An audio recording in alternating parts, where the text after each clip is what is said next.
Hello বন্ধুরা, সকাল সকাল ছাদে চলে এসেছি। আর আকাশটা দেখুন বন্ধুরা কি সুন্দর লাগছে। আর আজকে সকাল সকাল ছাদে আসার একটা কারণ আছে, তো চলুন দেখাচ্ছি।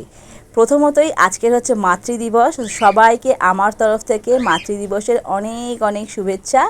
আর সমস্ত মায়েদের আমার তরফ থেকে অনেক ভালোবাসা। আর আমি আমার মায়ের জন্য নেব আমার ছাদ বাগানের ফুল তুলে নিয়ে যাব মায়ের বাড়িতে। তো চলুন আজকে কি কি ফুল তুলছি চলুন দেখে নিই। প্রথমেই তুলবো আমি করবি ফুল। এটা হচ্ছে আমার সেকেন্ড টাইম করবি ফুল। এটা দ্বিতীয়বার ফুলটা ফুটলো।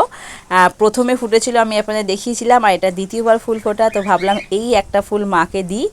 আর এই ফুলটার গন্ধটা এতটা সুন্দর লাগে আর দেখতেও খুব সুন্দর লাগে, পিঙ্কি পিঙ্কি ফুল। আর আমরা ছোটোবেলায় এই ফুলটাকে বলতাম বিস্কিট ফুল। আপনারা কী নামে ডাকতেন অবশ্যই জানবেন। আর এখন তো আমি জানলাম ছাদ বাগান করার পরে যে এই গাছটার নাম হচ্ছে করবি ফুল। আর এখানে দেখুন আমার এক থোকা একটা রঙ্গন ফুল হয়ে আছে লাল রঙের। ভাবলাম এটাও মাকে আমি গিফট করব। তো চলুন কেটে নিই। দেখুন একদম লাল রঙের, লাল টকটক করছে রঙ্গন ফুলটা, দেখতে খুবই ভালো লাগছে। ক্যামেরায় হয়তো সেরকম কালারটা আসতো না, কিন্তু দারুণ সুন্দর দেখতে। চলুন এটাও কেটে নেওয়া হলো। আর কি কাটা যায় দেখলাম, একটা ইয়েলো কালার অলকানন্দ ফুল হয়ে আছে, চলুন সেটাও কেটে নিই। এটা হচ্ছে আমার গত বছরের ডাল থেকে করা অলকানন্দ গাছ। এবারে আমি একটু ছাঁটাই করে দিয়েছিলাম ডাল, তো প্রুনিং করে দেওয়ার পরে বেশ ভালোই কুড়ি এসেছে। দেখুন 3 রকম ফুল আমি তুলে নিলাম। আর একটা জিনিস বন্ধুরা দেখুন, দেখছেন শুঁয়োপোকা। মানে এটা যদি হাতে আমার লাগতো ভাবুন কি হতো, হাতে কাঁটা ফুটে যেত।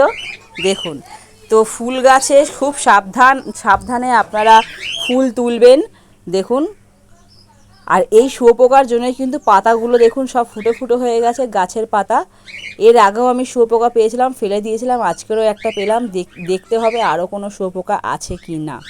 তো যখনই গাছের পাতা ফুটো হয়ে যাবে ভাববেন শুঁয়োপোকা হয়েছে, সেগুলো অবশ্যই তাড়িয়ে দেবেন। আচ্ছা দেখুন, আমি 3 রকম ফুল তুলে নিলাম, এটা নিয়ে যাব মায়ের কাছে।